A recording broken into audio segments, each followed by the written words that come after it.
Increasingly, nations see the green economy as the new opportunity and are investing in this growth path. South Africa ranks 128th out of 132 countries in the Yale Environmental Performance Index. Unless we green our economy and become less resource intensive and low carbon, our economy could contract significantly. Well, I think that the green economy is really about transforming the economy in which we live, the economy of our country. So it's about what public government can do to intervene in the economy in order to change it quite fundamentally. One of the problems that I've encountered in this work is that I think that the green economy is often seen as an add-on. It's seen as nice little projects, and often those projects are called green because they are green, things like alien clearing. I think that those are contributors to the green economy, but they are not the economy. They're not the place where government needs to be intervening in order to change the economy. The green economy is not an add-on, nor is it a sector. It requires engagement and working together. It involves a series of changes that we all have to make, and this starts at the household level. My name is Tulisa and I am part of the Nyawana family. I share a home in Pinelands with my father Zweli, mother Bulelwa and brother Luto. In our house, we never really gave much thought to our electricity and water consumption. In fact, green living was a theoretical concept to us. All this has now changed. The Green Building Council of South Africa was looking for a typical South African family to take part in the My Green Home initiative. The idea was that the family and their home would receive a major green makeover as a demonstration for others who are interested in going green too. We decided that this would be an amazing project to be part of, so we volunteered. Over 4 months, our lives changed quite a bit. First, we did a home eco audit to see exactly how much water and electricity we use, where most of it is going, and what we spend on it. It was quite shocking to see how inefficient we were being and how much waste we generated. With the help of My Green Home, we set goals to save 40% on electricity and 20% on water. We also decided to try and reduce our waste going to landfill by 75%. We had some intensive training with a sustainability consultant, and we started to implement some lifestyle changes. We soon realized that small sacrifices or changes made a huge difference. The best part is that this behavior change stage didn't cost a cent, but it saved us a lot in our utility bills.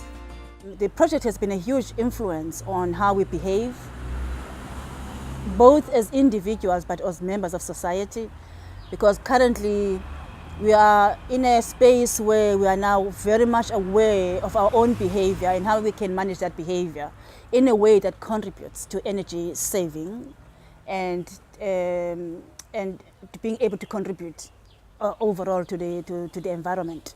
Our house received a complete equipment retrofit, from LED light bulbs, a solar geyser and heat pump for our hot water, efficient appliances and fittings, water recycling, a new fireplace which runs on renewable wood pellets, to recycling bins and a small solar PV system to generate some of our own electricity from the sun. Within 3 months, we had already managed to save an amazing 45% on water and 48% on electricity.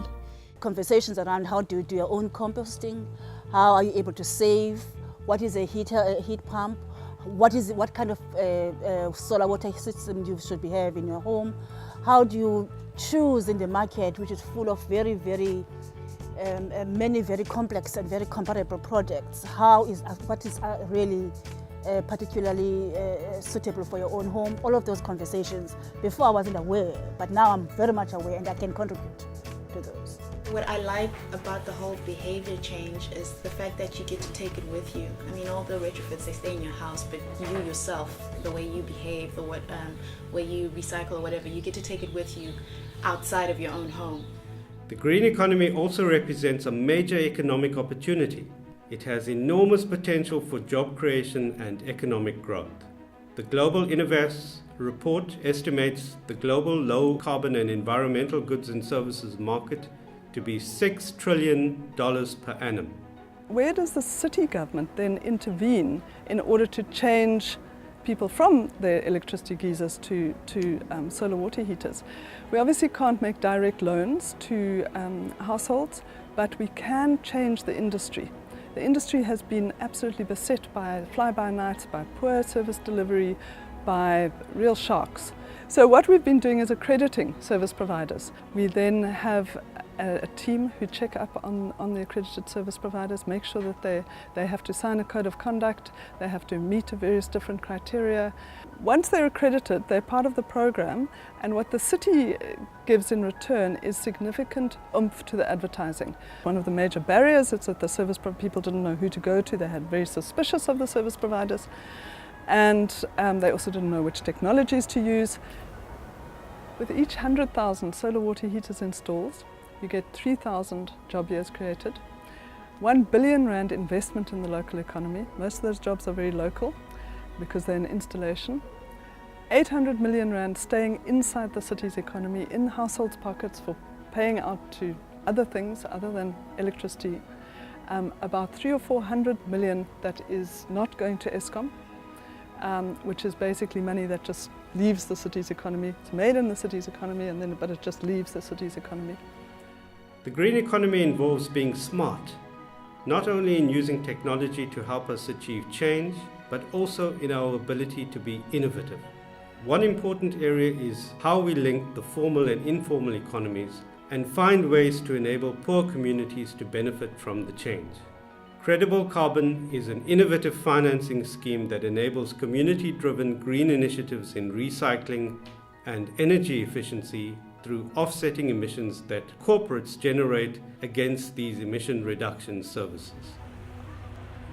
Right here we're standing at one of our flagship projects, which is the Hout Bay Recycling Cooperative. And what people in this project do is they collect waste out of the informal settlement of Imizamayetu and out of the suburb of Hout Bay, and they sort that waste into different commodities: glass, cardboard, paper, plastic, and they sell those commodities back into the recycling economy. That has a number of benefits. It reduces the amount of waste in the City of Cape Town's landfills.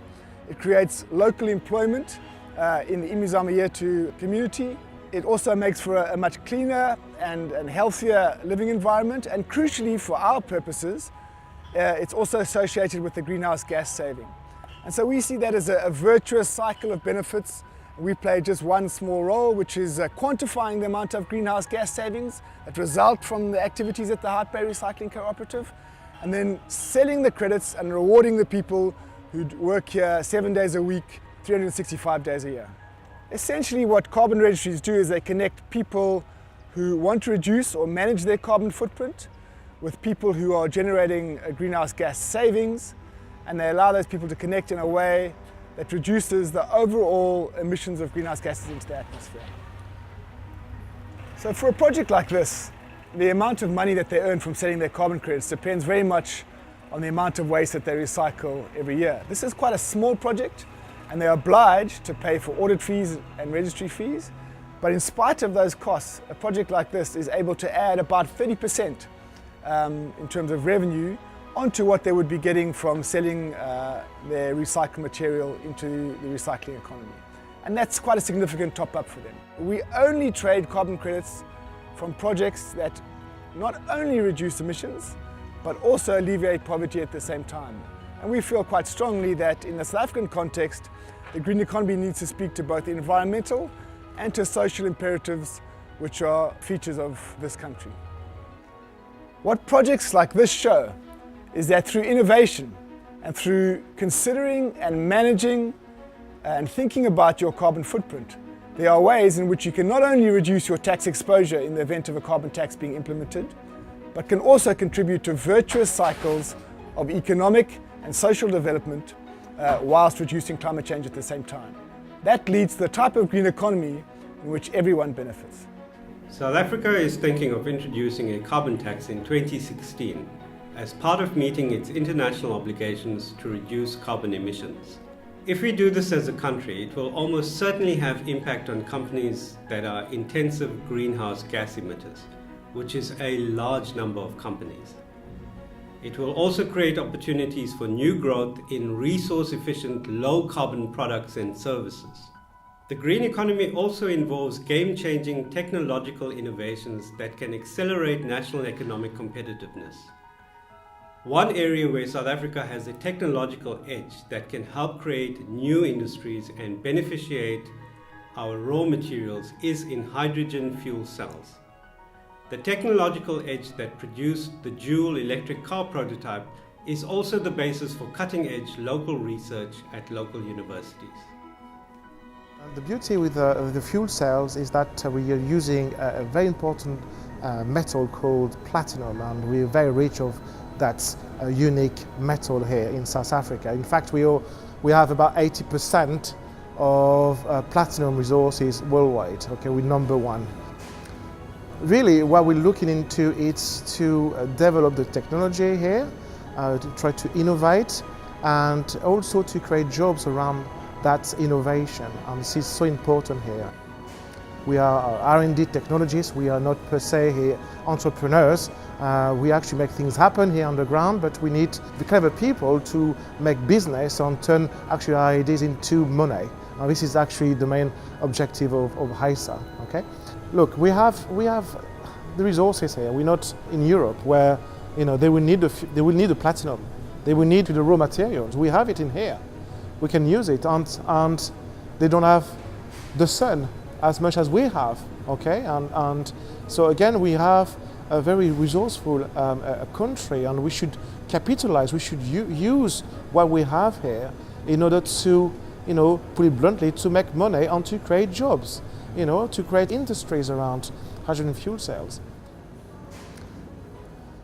This program is fully funded by the Department of Science and Technology, and I think what would be very important for the country is to also have an input for other departments. For example, obviously hydrogen is energy, and we would expect involvement of the Department of Energy into that program, or looking at other programs related to hydrogen energy. Okay? Again, the Department of Trade and Industry should be also involved in that program, because we're looking at into now, which is the phase 3 of our really plan, looking at really the commercialization of the technology. The green economy touches on every aspect of our economy, from household choices to industrial policy options. Government has a key role to play in enabling the change. Government is a regulator, it is a consumer, it can help create consumer confidence in green products. It is an investor in marketing, R&D and business development. It is a facilitator bringing together stakeholders in targeted sector to stimulate innovation and growth. All of this requires coordinated joined-up government and coordination between government and non-government partners.